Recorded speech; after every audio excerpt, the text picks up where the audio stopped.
Fala pessoal, tudo certo? Me chamo Ismael, sou o Head de Vendas da WePlan. Estou aqui como hoster do podcast Growth Talks, o podcast oficial do evento Growth Experience. E hoje a gente tem aí dois dos facilitadores do evento. É uma oportunidade imensa estar com vocês aqui, dois feras do mercado. A gente tem um conteúdo bem bacana para falar hoje aqui. E, primeiramente, né, vamos apresentar quem que é o Malavota aí na fila do pão. Pronto, obrigado aí, prazer estar com essas feras brabas aqui, Anderson, Ismael, obrigado pelo convite. Bom, sou o Gustavo Malavota, acho que nem minha mãe mais tem usado esse termo, né, é mala. Cara, pegou isso, é um horror, assim. É um horror e é coisa boa também. Eu não consigo mais pensar, mala. E quem não conhece, fica perto, falando assim, não, que horror, né? O cara nem conhece, o cara chama o cara de mala. Já tá queimando o cara. Tá. Então, eu sou vulgo mala. Espero que seja uma mala de conteúdo. Trabalho esses 15 anos fazendo formação de time comercial, treinando equipes e agora com o Grupo Mola fazendo alavancagem de área comercial. A gente vai falar mais sobre o assunto. Vamos prestigiar o nosso convidadíssimo aqui, que certamente também está dentro desse game, tem muita coisa para falar. E aí, Ander? Perfeito, galera. Sou o Anderson Silva, não sou lutador de MMA, mas na área da consultoria a gente está lutando todo dia. Gostei. Tava brincando até, inclusive, do descascando abacaxi. Às vezes vem de carrinho de mão ou de carreta, mas todo dia a gente tem uns abacaxizinhos para resolver aí, né? E essa é a nossa missão. E trabalho com consultoria já fazem 12 anos, né? Então é uma jornada bacana aí. Comecei com uma consultoria própria, depois entrei no grupo Zuc hoje. E é um privilégio estar à frente desse grande negócio, né? Temos basicamente consultoria no formato tradicional, temos no formato digital com a Ramp, né?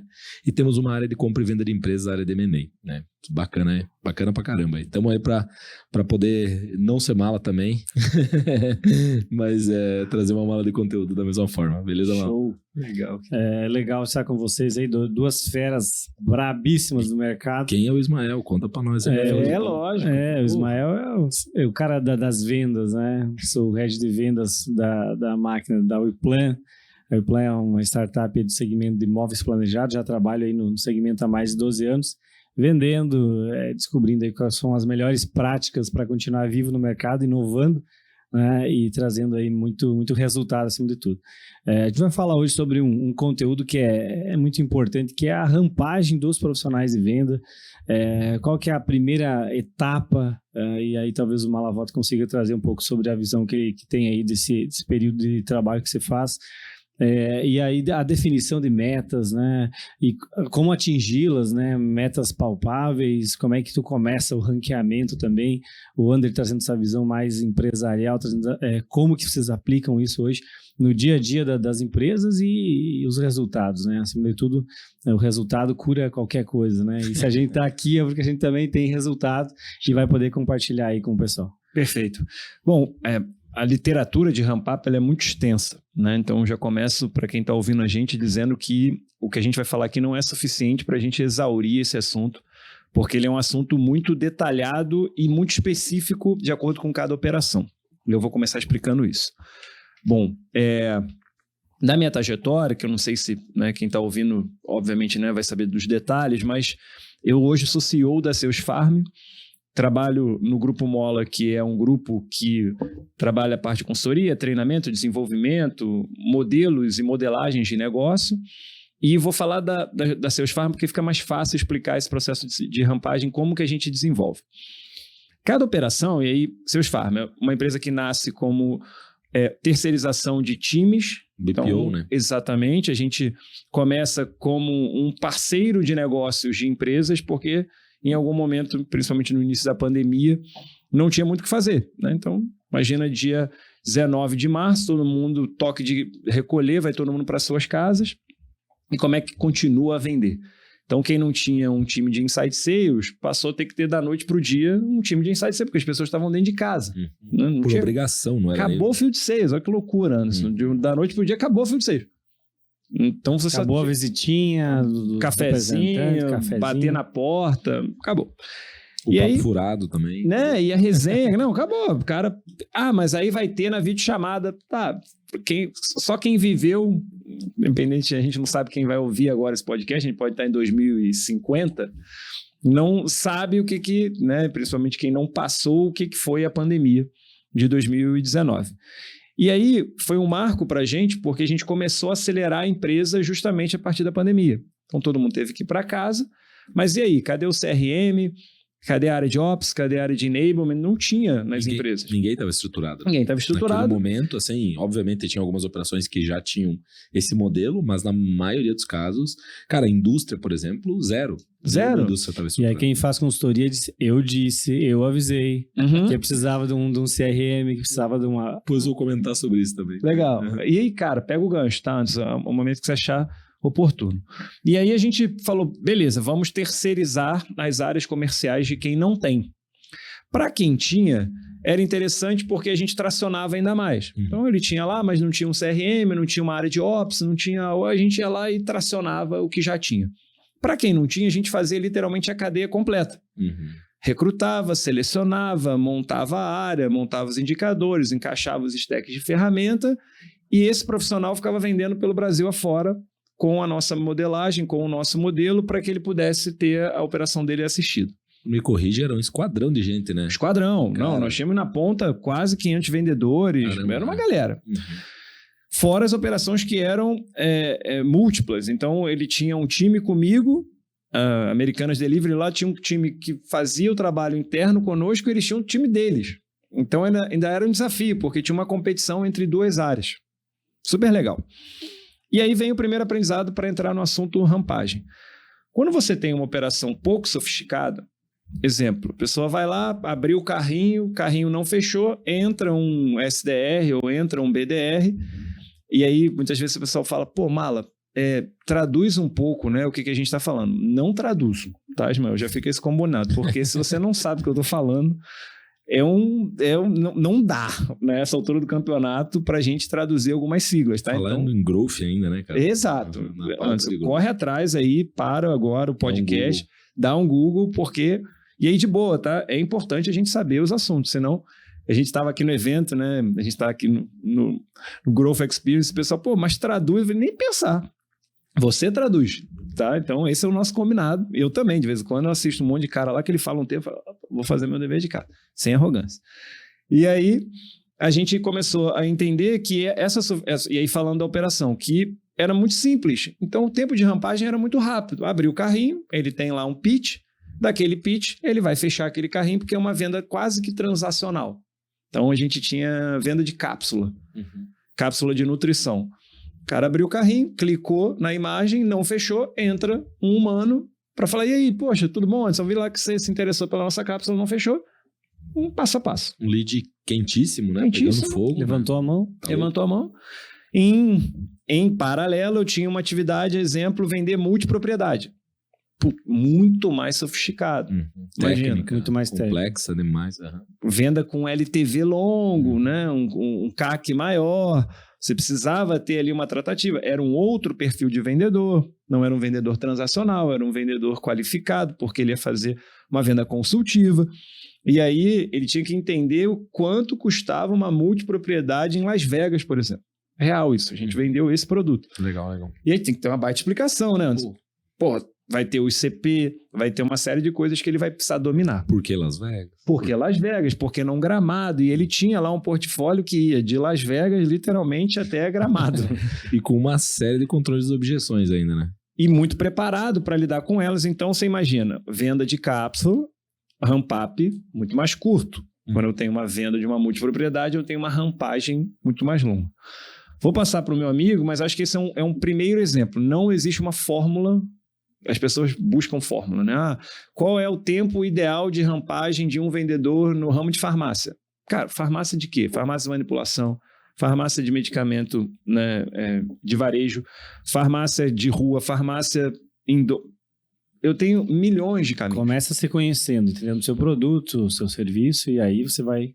É isso. Passar por metodologia de como rampar. Mas eu tenho mais, vou passar pro meu amigo. Mas se quiser continuar a história contando sobre a sales, eu acho que é legal. Legal. A galera entender também. Bacana, então vamos nessa. A história tá boa.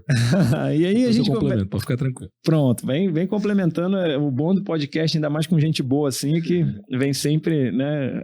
Não só engrandece, ele ganha musculatura. E aí a gente percebeu o seguinte, poxa, temos um desafio, vamos continuar sendo outsourcing ou vamos desmembrar essas atividades todas para poder alocar exatamente naquilo que mais precisa de celeridade. Então o cara não tem ops, não tem número, aloca ops. Ele não tem um programa de educação continuado, acopla enablement. Então a gente ia acoplando de acordo com a dimensão da equipe. E aí, fazendo um short story, a gente começou a entender que cada vez mais as operações eram deficitárias em algum ponto ou em vários pontos. Perfeito. E aí, volta para o assunto rampagem. Quando eu falo do vendedor, ele é a última ponta da cadeia, que eu preciso assistir ela. Porque senão ele se vê mal assessorado, ele se vê sem uma informação adequada e ele é a ponta fraca da cadeia. É o que toma pau lá na frente. É o que toma pau, porque antes o cara não bateu meta. Não adianta. Esquece, ele vai ser cobrado de uma forma, e eu até tenho um slide, uma frase que eu gosto, né, assim, cobrar alguém que não sabe pelo que está sendo cobrado é um sinal de injustiça. É injusto. Nós falamos, inclusive, na palestra sobre isso. Cara, é desgranhento. Né? Eu vou pegar uma criança de 9 anos de idade não foi treinada para aquilo. E vou falar para ela sobre análise financeira. Ela vai rir, né? Todo dia. Não, e vai desfocar, vai fazer qualquer outra coisa. É porque ela não tem essa musculatura para enfrentar esse desafio, né? Eu acho que o grande segredo da gestão é isso, né? Você entendendo cada buraco de dor e tratando isso com o modelo. O growth, o conceito do growth é isso, cara. Validar a hipótese o dia inteiro. Testa, implanta, valida. O que deu certo, aprende, vira um processo e acelera.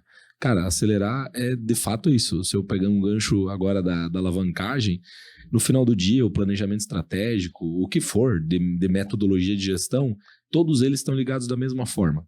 Tem uma dor, essa dor tem que ser solucionada. No caso ali, o vendedor da ponta da lança, literalmente a ponta da flechinha lá, né? Tomando pau, com uma meta arrojada de ligação, de prospecção, de visita, independente do meio, qual é, né?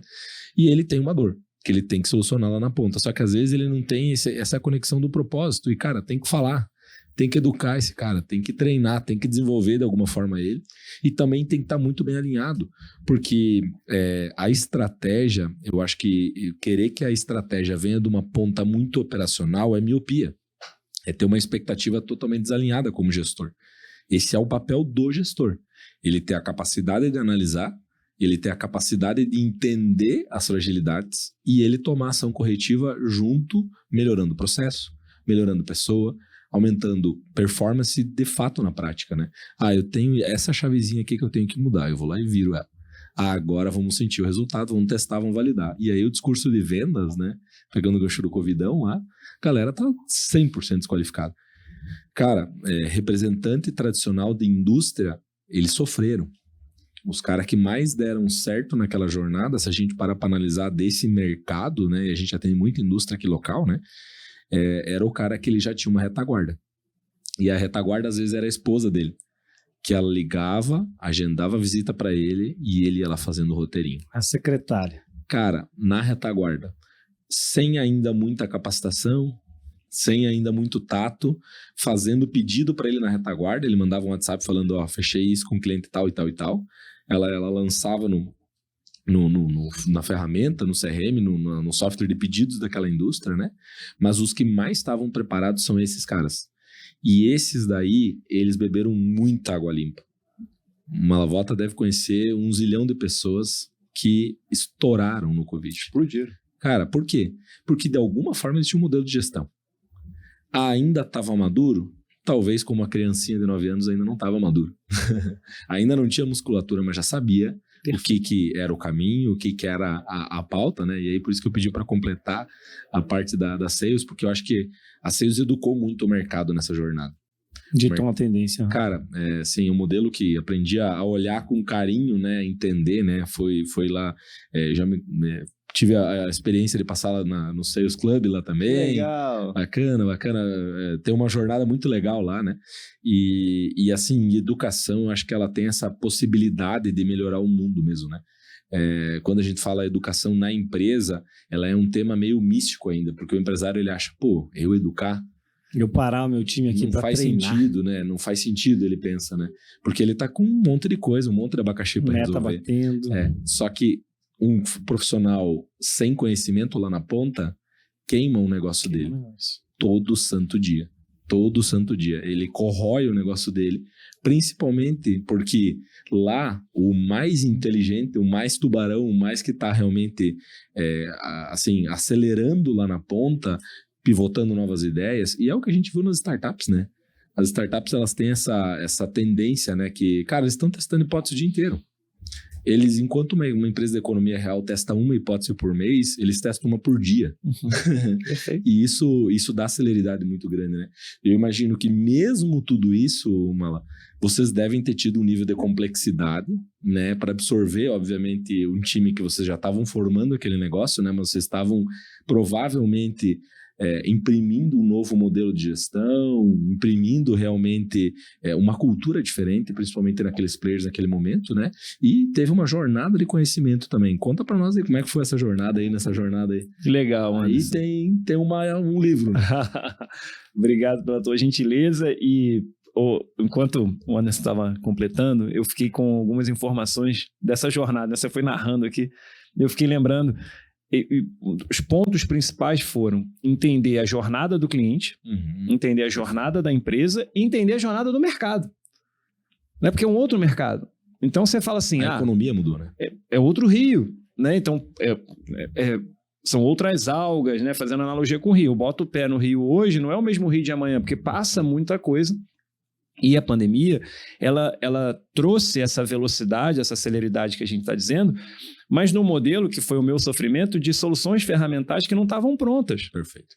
Né? Então, beleza, vai todo mundo ligar de casa, tá, se você tiver internet. Né? Outro dia eu ouvi essa frase, vendas é a maneira mais democrática de colocar as pessoas, né, no seio de uma sociedade. Vírgula. Se eu tenho telefone, se eu tenho internet, então ele não é democrático. Ao contrário, ele é excludente e exclusivo. Porque eu tenho que precisar, eu tenho que ter o conhecimento, eu tenho que conhecer o produto, eu tenho que conhecer a ferramenta. Mas se... Não tenho se. Ainda mais com as empresas precisando bater meta, chegar... Perfeito. Então, com recurso escasso naquele momento. Imagina. Me corrija se eu estiver errado. Não, zero. Era uma contenção de gastos, não era um momento... A maioria das empresas tentando investir, né? Como? Se tá parado, com qual capacidade? Como é que toma uma decisão nessa hora? Né? Gente, que realidade que vocês estão vivendo, que vocês não conhecem a realidade, né? Você pega um vendedor que ganha R$1.000, ele vai ter isso tudo? Vai ter um notebook de ponta, um fone, uma internet. Cara, o webcam é ruim. É isso, ó. Ele tem que falar com o cara numa videoconferência, mas o drive de vídeo dele do computador tá E a casa, fora, né? que o quarto e o escritório e a cama, mora todo mundo. E aí você tem que meter um fundo lá no Meet. E a criança passa correndo. Então, tanto é que os casos, né, de situações que aconteceram na pandemia eram fantásticos. O cara da CNN lá. Lembra? Fantástico. Não, e os maridos, as esposas passando atrás. Porque a gente não tinha estrutura. E aí, perceba, Anderson, quem que desponta? As techs. Né? Então, o mercado tech explodiu na pandemia. Ele já estava pronto, ele já tinha o computador. Hoje em dia, quem aqui não pensa duas vezes antes de comprar um desktop? Perfeito. Né? Primeira coisa que eu penso quando eu vou comprar um desktop para mim... Uma boa câmera, bem posicionada. Não, pior, Ismael, não compra desktop. Compra laptop, notebook. Porque pode faltar luz, pode ter pandemia, pode sair correndo, pode ter que levar o notebook. Agora, a gente ficou sem internet pouco tempo no escritório. E a gente tem um grande parceiro que fica metros da onde a gente está. Eu liguei para ele e falei, querido, estamos sem internet, posso ir para aí?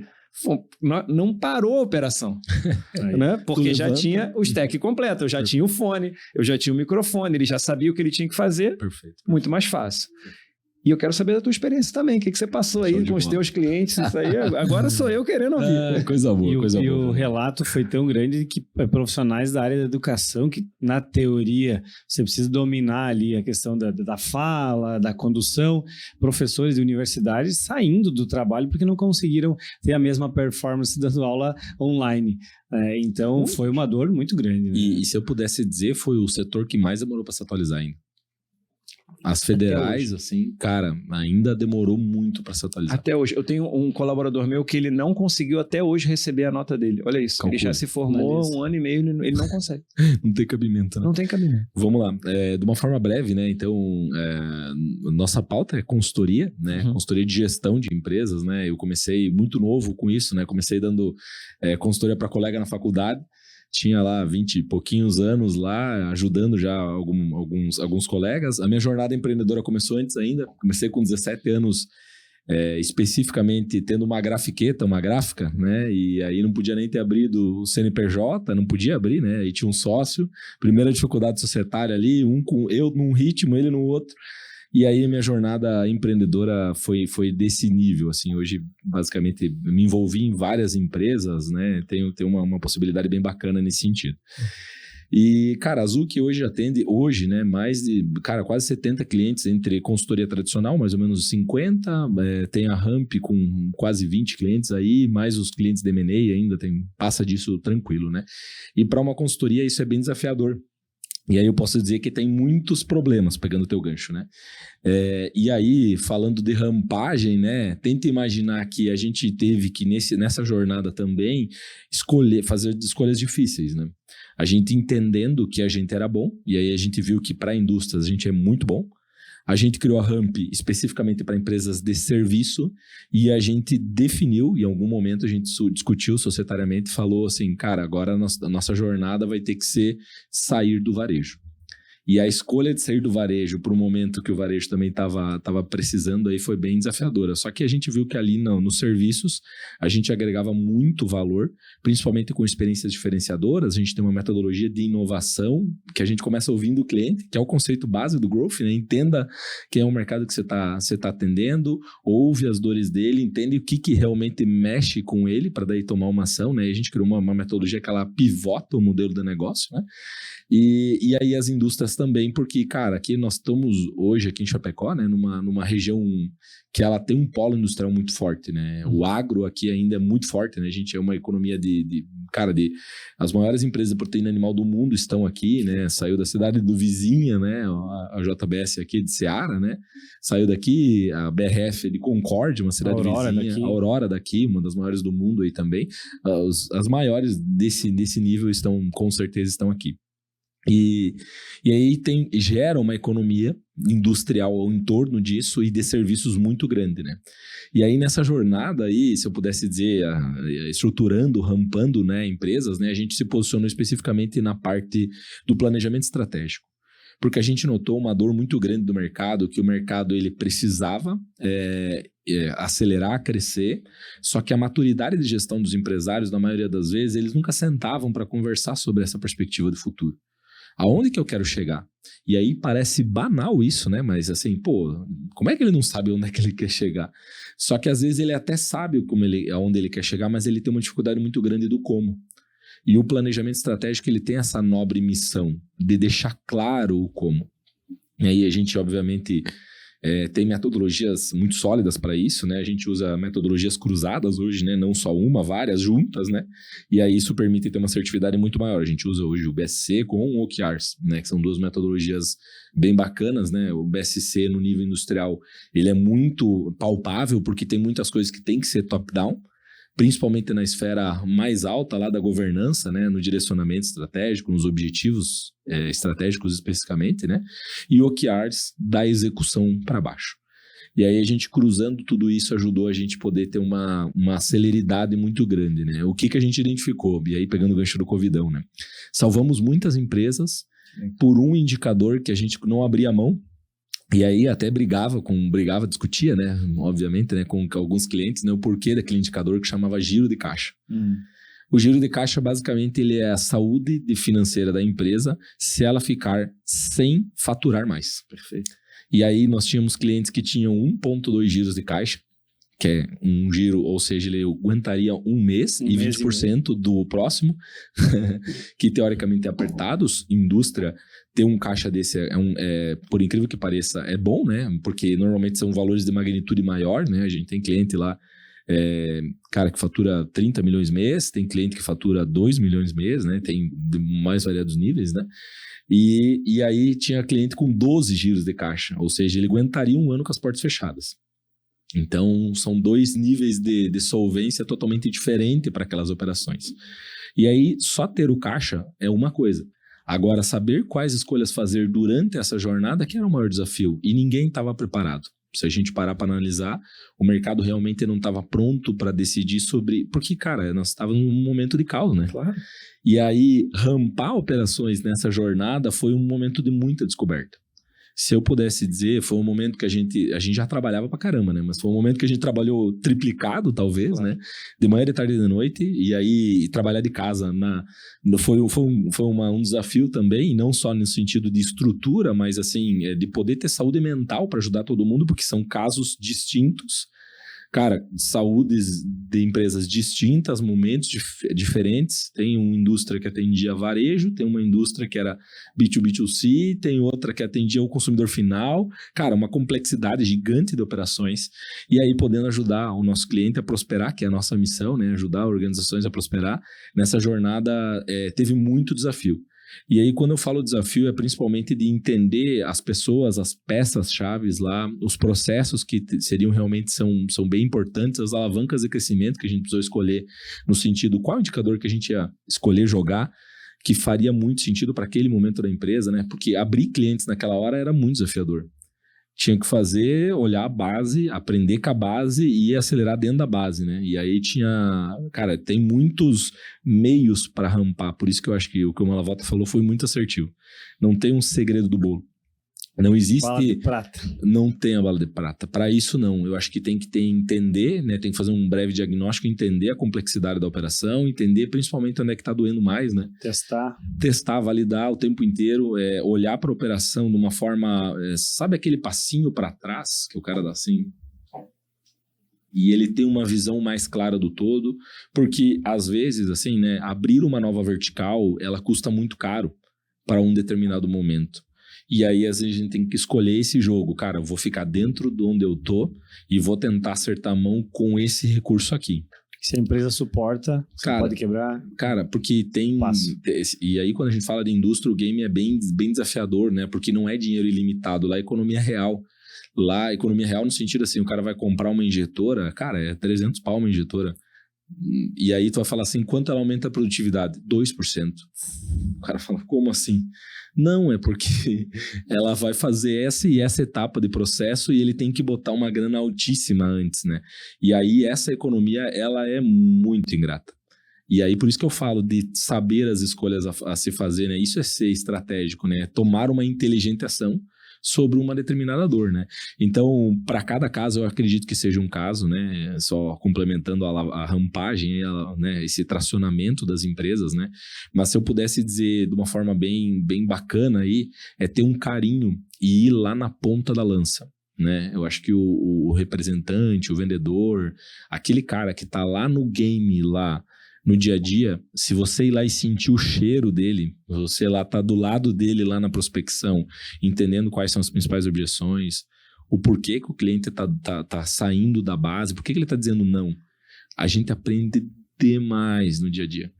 Porque na maioria das vezes o condicionante, me corrija se eu estiver errado, o preço, de fato, assim, ele define em alguns momentos a compra, mas ele é um dos últimos fatores. Sim.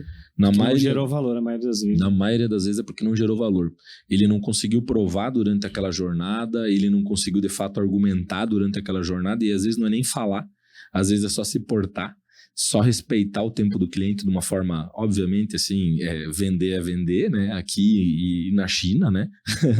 Eu acho que tem que ter uma celeridade, tem que ter vontade, tem que ser intencional, tem que ter sangue, tem que ter um propósito. Tem, cara, tem muito sangue envolvido e é gostoso demais vender, né? Eu acho que todos somos vendedores de alguma forma, mas eu acho que tem algum fator, assim, no sentido de entender realmente a dor, o que tá pegando naquele cliente.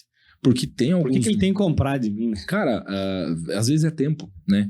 A gente trabalha muito com B2B Enterprise, né? Clientes de high ticket, né? Por exemplo, tenta imaginar uma empresa de arquitetura que ela faz projetos de arquitetura para indústrias do nível multinacional, né? A dor desse cliente é tempo. Ele não quer mandar 10 vezes para a prefeitura para aprovar o projeto de arquitetura. Ele tem que mandar na primeira, porque a cada dia que passa ele está deixando de faturar 1 milhão por dia. Né? Então, fatores como esse, entendendo a dor, independente do preço, a gente vai conseguir colocar, e aí, obviamente, tem que adaptar processo. E aí, o processo de venda, às vezes tem que adaptar processo interno, né, da empresa. A empresa tem que ter essa musculatura para atender lá na ponta, né? É tempo, o tempo de briefing tem que ser outro. O tempo de execução para até essa etapa de validação do conceito é outro. O tempo assim, o game é outro, né? Então... E principalmente a previsibilidade de custo. E aí você vai para um outro nível de profissionais que vai ter que trabalhar, por exemplo, num projeto BIM, que dê quantitativo, qualitativo de material, que saia com um valor de investimento já prévio. Tem uma que retaguarda. Não tem tempo e acelera muitos processos, principalmente para indústrias de grande porte, né? Mas rampar no conceito base ali, né? Cara, olhar para aquela rampa e falar assim, cara, qual que é o próximo degrau dela, né?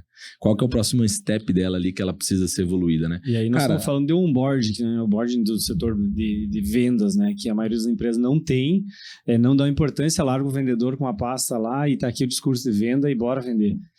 E aí, né, acho que essa inteligência, ação de realmente você colocar esse processo dentro das empresas, né? Que não tem, cara. Você fala em onboarding de profissional de venda, não tem. O pessoal coloca lá e bora. Graças a Deus. Tem alguém que me ouve. Trabalho para vender. Não, ainda tem muito serviço de treinamento para vender aí. Cara, tem muito. E é uma dor gigante, né? E aí, não só olhando o vendedor, mas eu acho que a maturidade das empresas, né? Eu acho que as empresas não estão tendo essa maturidade de investir na ponta da lança. E cara, quando eu ouço o Anderson falar, é legal você conversar com alguém da indústria, né? Porque eu sou varejo também, né? Eu tô lá na pontinha. E no varejo em todos os níveis, de produto, de educação, né? O curso que vende a R$29,90 é varejo. É um varejo digital, mas é varejo. E é uma sacada, né, Anderson? É uma sacada que paga.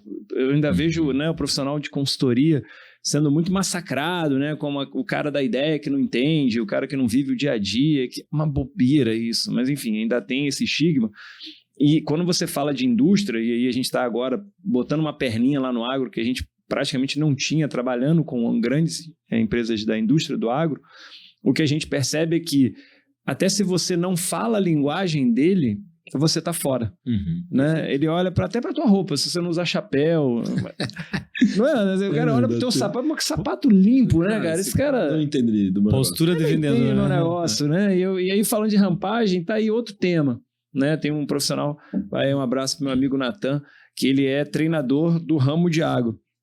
E aí ele estava na região que eu estava fazendo treinamento, ele mandou uma mensagem, Mala, tô aqui na região, eu falei, cara, vamos tomar um café, admiro o seu trabalho. Aí vamos tomar, na verdade a gente foi jantar, aí fomos lá, estamos tomando uma lá, daqui a pouco ele falou assim, cara, ele deu uma aula. Ele falou, cara, se você não sabe a diferença de um produtor para um empresário, você está fora. Se você não sabe o que o agricultor faz e qual é o tamanho, né, e o tempo da safra dele, você está fora. Eu falei, cara, é isso. Você não entende clima, tu está fora. Você não entende que se você não entende a sazonalidade do processo, você está fora. Qual que é a rotação de milho para qual que é a rotação de semente, né?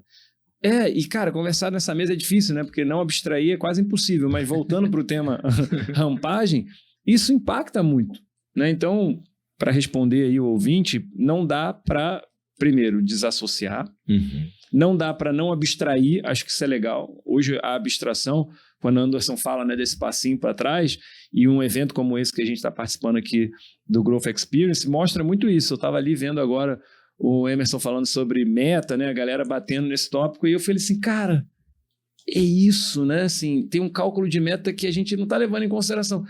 E eu vejo a indústria, principalmente a indústria, e o varejo então nem se fala, muito carente ainda, né, de um modelo, não é pronto, até porque né? Quando se fala de BSC, a gente está falando de quantos anos aí de modelo já, né? OKR, putz, nem se fala, se você análise SWOT, então tem durante muito tempo ferramenta. Mas acho que está faltando esse entendimento de modelagem. Faz sentido? Perfeito, total. E aí, pegando o gancho, assim, né? Eu acho que tem muita coisa que a gente pode aplicar de um negócio para o outro, né? O legal do nosso trabalho, assim, eu acabei me tornando empresário, e aí empresário no sentido, assim, de ter mais empresas, né? Eu acho que foi um privilégio nessa jornada de ter vários negócios aí, e a gente aprende com cada um deles de uma forma muito legal.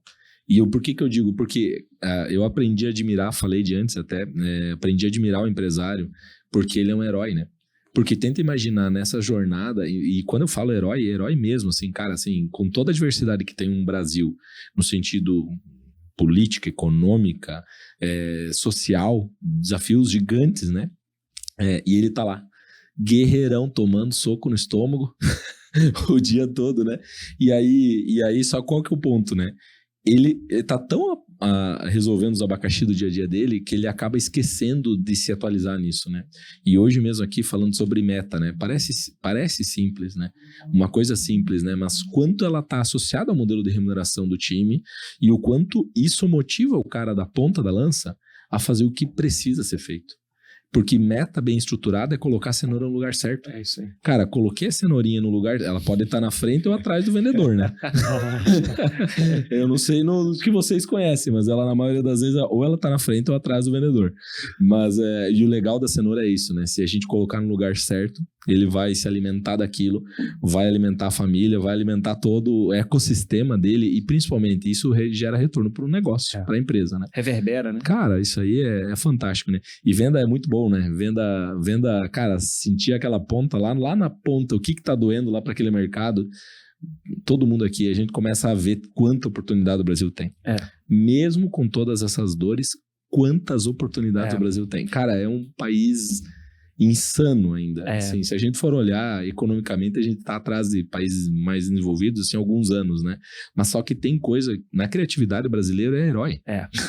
Não, cara, e é aguerrido, né? Cara, demais, assim. Bonito de ver, né? É bonito, cara. Você vê o cara... Na pandemia, infelizmente, a gente viu muito isso. O cara destruído, assim. Galpão queimado, equipe, né?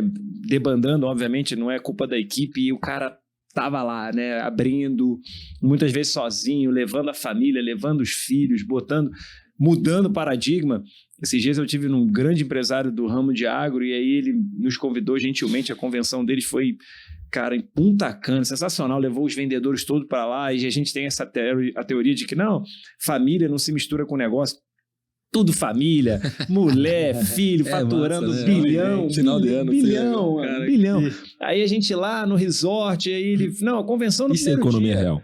Falei, Isso que é loucura. economia. A convenção no primeiro dia. Eu falei, por quê? Ele falou, porque os outros, a galera quer curtir. Eu falei, calma aí, só pra entender. Você tá levando a tua equipe toda pra um dia de convenção e o resto eles vão ficar 4 dias. Ele falou, lógico.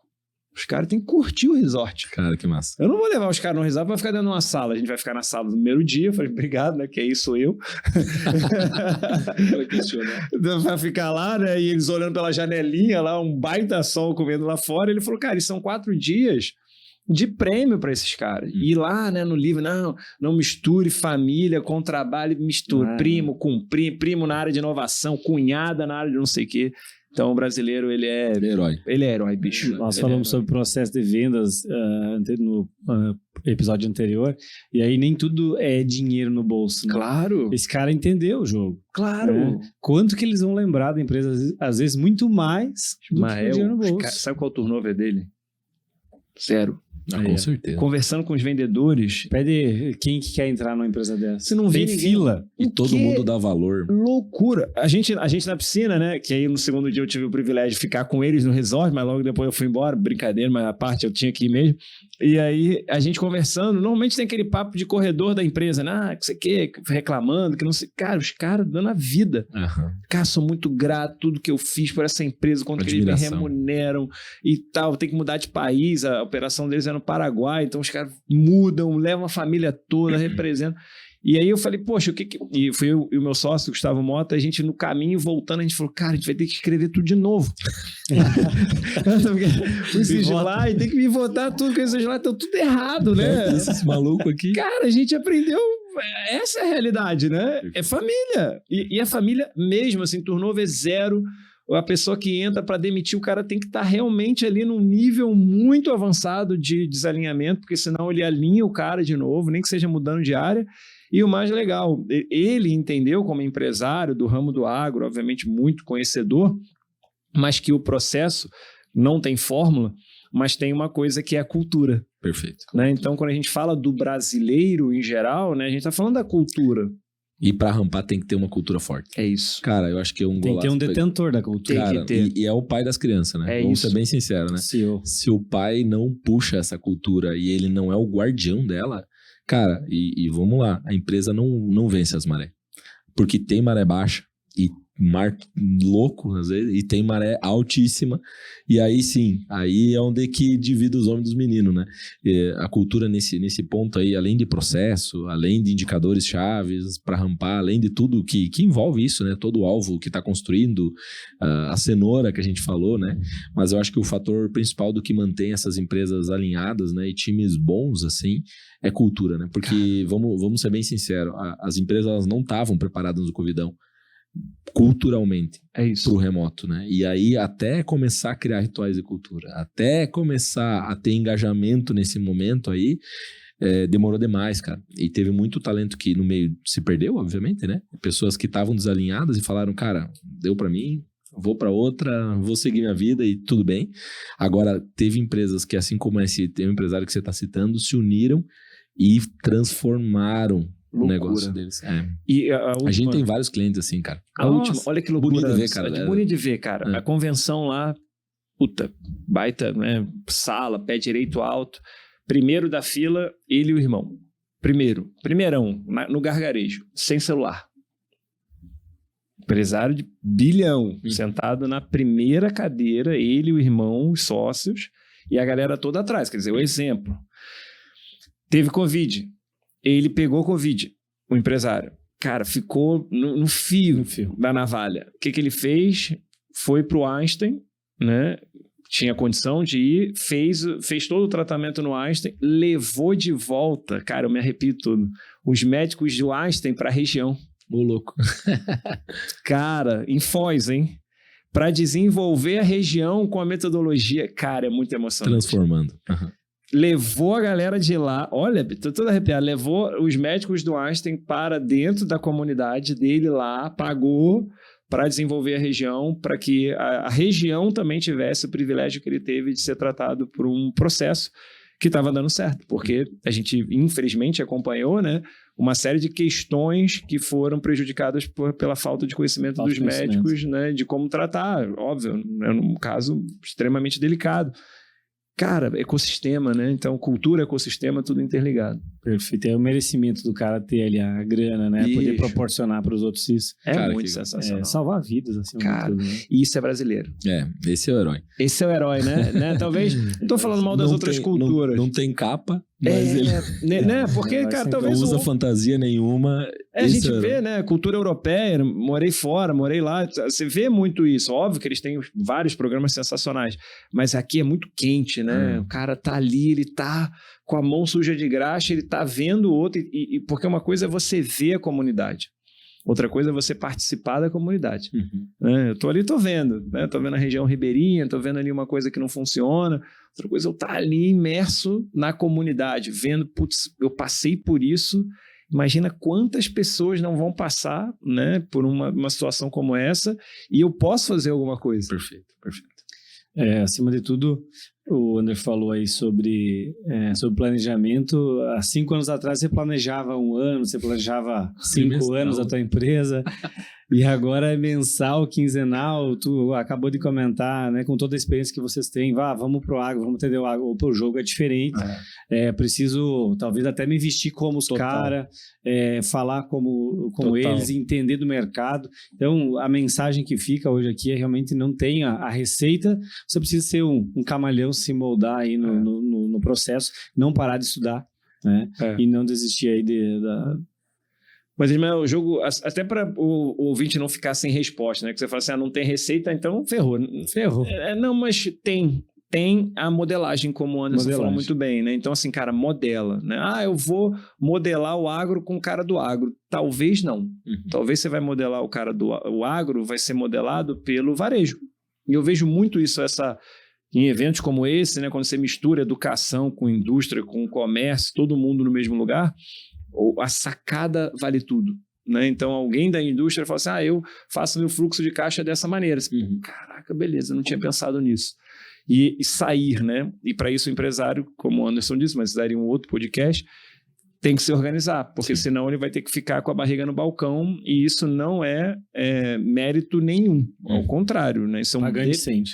E é um demérito, né? Porque quando a pessoa se orgulha de dizer que ela não tem tempo para tirar férias, para fazer um curso, é um demérito, porque é o contrário. O que eu preciso é que você saia da operação, se torne estratégico. Olhe de fora para dentro. Tenha processo e olhe de fora com coisas que vão abastecer aquele ecossistema com coisas que, como o Anderson novamente falou muito bem, não dá para delegar para a operação. Né? É a pirâmide. Então tem o estratégico, tático, operacional. Se eu começo a perder o tático, o que eu faço? Eu começo a virar operação. Se eu deixo de ser estratégico, eu começo a virar tático. Se eu deixo de ser tático, então quando você vê a pirâmide achata, fica todo mundo na operação, ferrou. Não faz a tática, não faz a estratégica, ferrou. Não inova, não cresce, e aí, obviamente, o problema começa a ganhar proporções irrecuperáveis. Acho que esse é o grande ponto, né? Então, quando o comandante desce da posição muito tempo e vai para a linha de frente, a analogia da guerra não é boa no sentido bélico, mas é ótimo no entendimento, ele vai para a zona de tiro. No front mesmo. Mas Alexandre o Grande, você tá de sacanagem. Né? Então, a gente está falando de situações que são muito distantes. Né? Lidar com o empresariado com força bruta certamente é necessário. Perfeito. Mas talvez seja o pior caminho para você escolher para o direcionamento da tua empresa. Perfeito. Beleza. Pessoal, para a gente finalizar, a gente está deixando como um padrão aí uma mensagem final. Pode ter sido essa aí a sua mensagem, mas deixa aquela que vai virar um shortzinho lá do YouTube, um corte do Instagram, e aí depois o Ander também tem essa oportunidade. Vamos embora. Então esse talvez vire, mas o que eu gosto muito é se o assunto não é venda, o assunto está errado. Então, não dá hoje para o assunto da sua empresa não ser venda. Perfeito. Tem que comprar uma máquina, tem que... Cara, beleza, mas tudo se resolve com venda. Eu tenho um grande amigo empresário que ele diz o seguinte, EBITDA é o principal índice da minha empresa. Se não dá lucro, está errado. Mas eu estou pivotando, está errado. Mas eu estou começando, está errado. Começa dando dinheiro. Perfeito. Acho que essa é uma dica para o empresário.